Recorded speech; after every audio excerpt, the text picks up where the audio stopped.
Dear students, welcome back. Now we are going to see the schematic representation of the chords and branches of the typical intercostal nerve. So these are the vertebrae and these are the costal cartilage and the sternum. This is the posterior one, this is the anterior one, and this is the ribs, isn't it? These are the ribs here. So the spaces present in between these two ribs are intercostal spaces. So in the intercostal spaces we are having muscles and the vessels, nerves and vessels.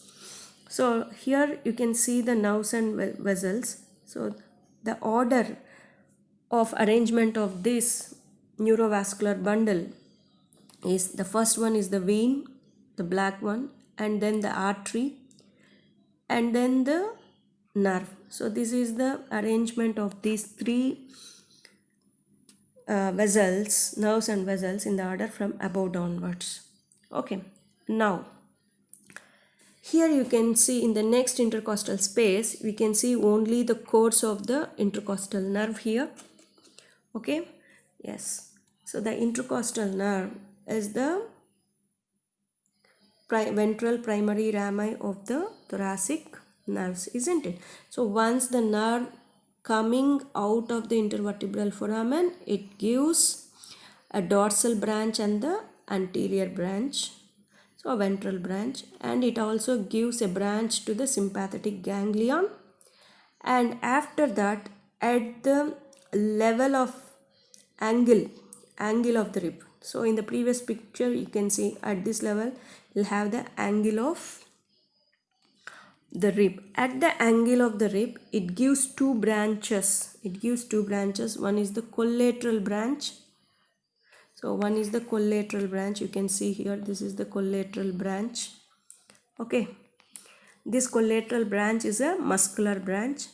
At the same level, it gives a lateral branch also, lateral cutaneous branch. Here you can see the lateral cutaneous branch.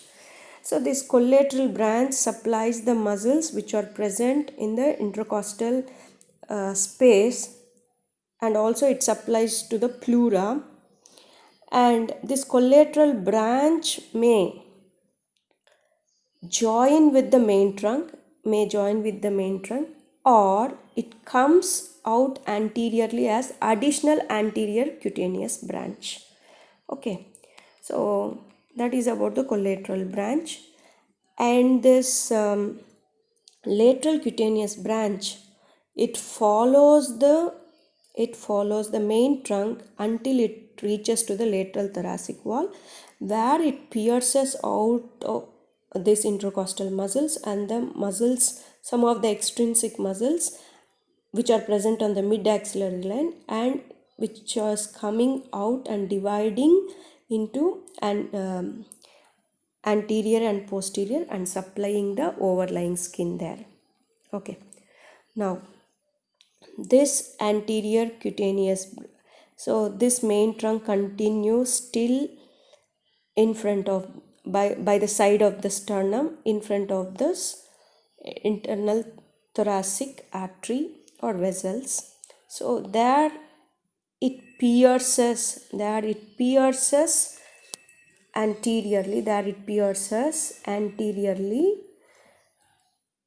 the external intercostal membrane and also the pectoralis major and the fascia, and which comes out there and supplying the underlying skin by dividing into